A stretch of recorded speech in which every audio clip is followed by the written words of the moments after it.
natin lasa. Yeah. Ang tawag dyan. Pero yung ham, di ba hindi kasama yun Lord sa Summer Delight.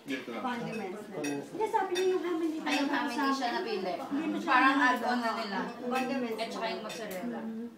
Mozzarella condiment kasi yun eh. So, dinagdag na. Mataas na rin pala yung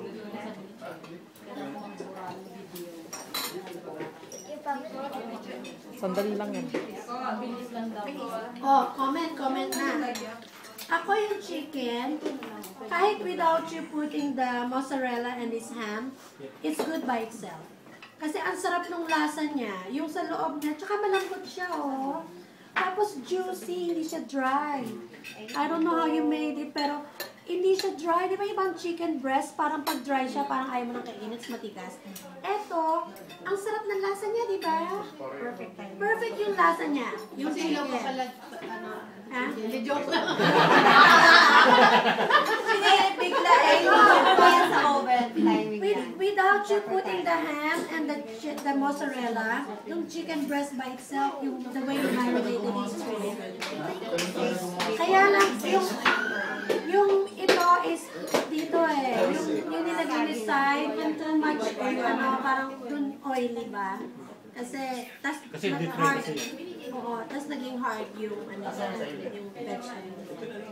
And the fried rice is pretty good too.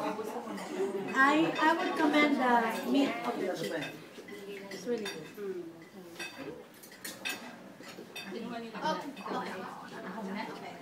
Ako, yung meat din. I like the meat. Kasi parang maganda yung balance nung chicken breast, nung mozzarella, at saka nung ham. Maganda yung combination niya. Ito lang din, parang masarap sana siya, pero parang medyo overcooked. Parang overfried. Yung eggplant. Pero yung sweet potato masarap. Yeah.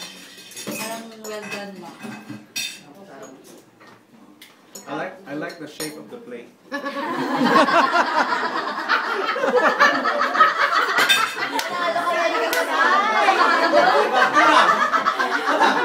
Mukhang pinag-isipan yung pastor na wala. Pinag-isipan mo huli.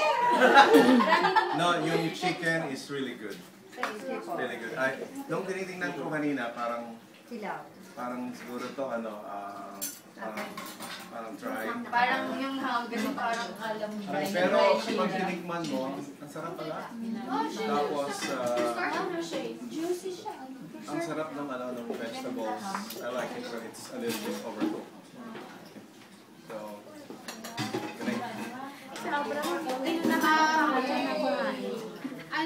Okay na siyang pang fine dining, okay? Lagyan nila ng candlelight. Tapos, medyo oily nga, pero kung sana naghanap kayo ng coconut oil, doon yung pinirito, okay na sana yan. May coconut oil ako dyan. So, maganda siya. Presentation, okay. And, parang pwede kang mag-dine sa hotel. Ano yung hotel tayo? With sweet potato fries. Sweet potato fries. Masarap yung sweet potato fries. At saka masarap yung yung may mayo.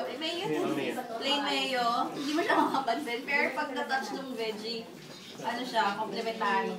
Pero, iba-iba tayo yung style na yung kanya pang Chinese. Gusto sarap. Hanap na.